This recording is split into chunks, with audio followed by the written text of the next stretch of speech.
Shalom, saat ini saya akan membagikan 3 poin penting gimana agar kita sebagai orang Kristen menjadi pengikut Kristus, menjadi murid Kristus yang sejati. Lukas 9 ayat 23.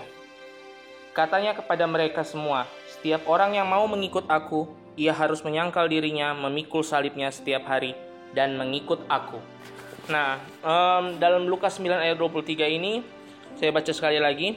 Katanya kepada mereka semua, setiap orang yang mau mengikut aku, ia harus menyangkal dirinya, memikul salibnya setiap hari, dan mengikut aku. Nah, Yesus di sini ngomong ke banyak kerumunan orang. Mungkin banyak dari mereka juga yang belum mengikut Yesus.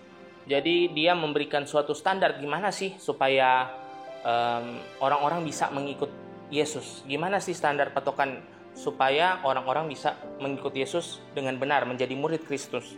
Nah, di sini ada 3 poin penting yang saya dapat dari ayat ini. Yang pertama adalah menyangkal diri.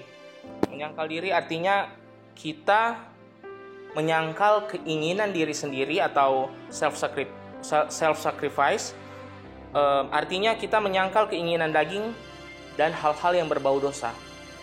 Nah, dalam poin menyangkal diri ini saya akan memberikan 2 contoh. Yang pertama adalah dalam hal sensualitas. Nah, zaman sekarang ketika teknologi berkembang, hal-hal seperti ini gampang sekali bisa dilihat banyak orang, terutama anak-anak muda. Dari internet, dari media sosial, semuanya di televisi, di mana semuanya ada hal-hal yang menjurus ke hal-hal yang sensualitas. Zaman sekarang semua orang dibombardir dengan hal-hal itu, kayaknya biasa aja deh. Tapi poin menyangkal diri ini adalah menyangkal keinginan diri sendiri. Ketika kita diperhadapkan hal-hal yang berbau seperti itu, kita bisa melawan keinginan itu. Contoh, hal-hal pornografi di internet mudah sekali untuk mendapatkan hal-hal seperti itu. Bahkan meskipun diblok oleh pemerintah, situs-situs yang seperti itu diblok oleh pemerintah, kita dengan mudah bisa cari di Google cara membukanya. Pakai inilah, pakai itulah. Banyak aplikasi sekarang yang bisa membuka hal itu. Jika kita tidak menyangkal diri kita, tidak menahan keinginan hawa nafsu kita, nah, kita tidak bisa menjadi murid Kristus yang sejati. Sex before marriage. Nah, di sini mungkin juga banyak di kalangan anak muda ketika mungkin terpengaruh budaya-budaya barat yang terlalu bebas, akhirnya kita ikut anak-anak muda yang belum menikah bahkan sudah melakukan seks di luar nikah. Sehingga yang katanya mereka, saya kan orang Kristen, saya Kristen dari lahir. Tapi ternyata mereka tidak menghidupi cara-cara kekristenan bagaimana menjadi murid Kristus yang sejati. Nah, di ayat sini Yesus juga mengajarkan bahwa setiap orang yang mau mengikut aku, ia harus menyangkal dirinya. Nah, terus contoh yang kedua adalah selfishness. Nah, sangat mudah bagi kita dalam kehidupan kekristenan mengaitkan segala sesuatu yang ada di lingkungan kita, di sekitar kita dengan diri kita sendiri. Semuanya tentang kita. Nah, Yesus mengajarkan kita untuk menyangkal diri supaya kita tidak memfokuskan segalanya tentang kita, tapi juga kita bisa peduli orang lain, peduli orang-orang di sekitar kita. Bukan hanya membuat apa yang membuat kita bahagia, orang lain gak bahagia, orang lain menderita karena apa yang kita ingini juga, kita tidak pusing. Nah, ketika kita bisa menyangkal diri kita, Yesus mengajarkan gimana kita bisa berbalik dari keinginan kita, yaitu yang segalanya tentang saya, bisa berpikir gimana sih kita bisa menolong dia, misalnya ada yang membutuhkan, gimana kita bisa membantu dia. Nah, bukan berarti kita tidak bisa menikmati hidup kita, bukan berarti kita tidak bisa menikmati hidup pribadi kita sendiri. Pasti adalah me time atau apa. Tapi yang ditekankan di sini adalah kita harus mengontrol diri kita dari hal-hal yang serakah dan egois, yang semuanya tentang kita. Nah, itulah pentingnya kita bisa menyangkal diri. Terus poin yang kedua yang orang Kristen harus lakukan untuk menjadi murid Kristus adalah suffering. Setiap orang yang mengikut aku, ia harus menyangkal dirinya, memikul salibnya. Nah, ini poin yang kedua adalah memikul salib, suffering. Take up your cross daily. Memikul salib setiap hari. Artinya sesuatu itu harus kita lakukan setiap hari. Nah, di budaya kita saat ini, budaya modern, salib itu hanya sebagai sesuatu aksesoris belaka. Kalung salib, baju ada salib, tato salib, yang menunjukkan, oh, saya orang Kristen. Tapi kita tidak menghidupi kebenaran firman Tuhan. Nah, kalau kita lihat konteks di ayat sini, ketika Yesus bilang ia harus memikul salibnya, budaya zaman itu ketika orang memikul salibnya, berarti itu artinya dia harus sudah siap menuju tempat eksekusi, memikul salib. Artinya dia harus siap menderita ketika memikul salib, sampai akhirnya mati di salib. Nah,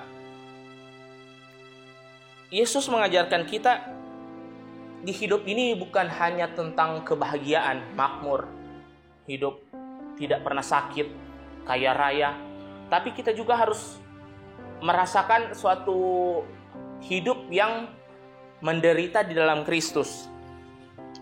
Artinya apa sih? Nah, artinya di sini mungkin kita saat ini sedang mengalami suatu situasi yang sulit.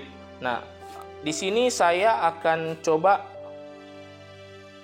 list beberapa situasi-situasi sulit yang mungkin sedang Anda alami. Apakah kamu mengalami suffering di dalam pernikahanmu, di dalam pekerjaanmu, atau di sekolahmu? Kamu harus memikul salibmu. Itu mungkin salib yang harus engkau pikul. Nah, apakah kamu mengalami penderitaan di dalam hal keuangan? Nah, bukan berarti kita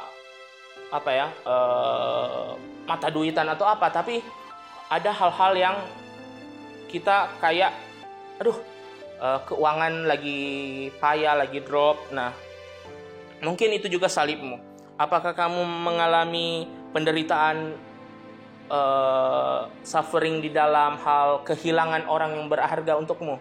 Mungkin orang tuamu atau orang yang engkau kasihi, pacarmu, engkau kehilangan mereka. Nah, itu mungkin juga bisa menjadi salibmu.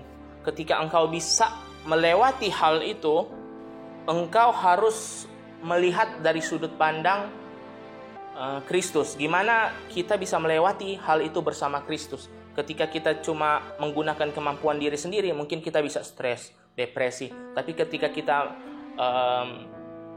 berjalan seturut kehendak Kristus, ada hal-hal aja yang Tuhan bisa lakukan dalam kehidupan kita. Nah, itulah artinya menjadi murid Kristus. Setiap orang yang mau mengikut aku, ia harus menyangkal dirinya, memikul salibnya setiap hari. Kita buka Yohanes 13 ayat 16.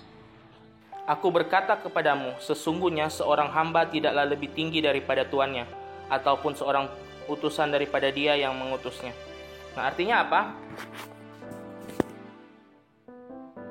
Jika Yesus juga sendiri harus menderita di kayu salib, nah, kita tidak mungkin tidak menderita di dalam hidup ini.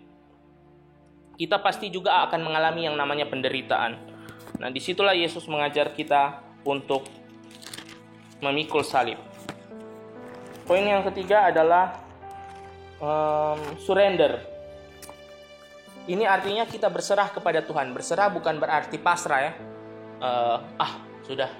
Saya berserah kepada Tuhan. Apa yang terjadilah. Saya diam-diam tidur di kamar, tunggu duit datang, tunggu pekerjaan, cuma tidur di kamar. Berserah artinya bukan seperti itu. Artinya ketika kita melakukan yang terbaik yang bisa kita lakukan, kita berdoa kepada Tuhan dan mempercayakan hasil yang sudah kita kerjakan dengan maksimal. Kita serahkan semuanya kepada campur tangan Tuhan, agar apapun yang terjadi, biarlah seturut kehendak Tuhan. Saya baca lagi sekali lagi. Setiap orang yang mau mengikut aku, ia harus menyangkal dirinya, memikul salibnya setiap hari, dan mengikut aku.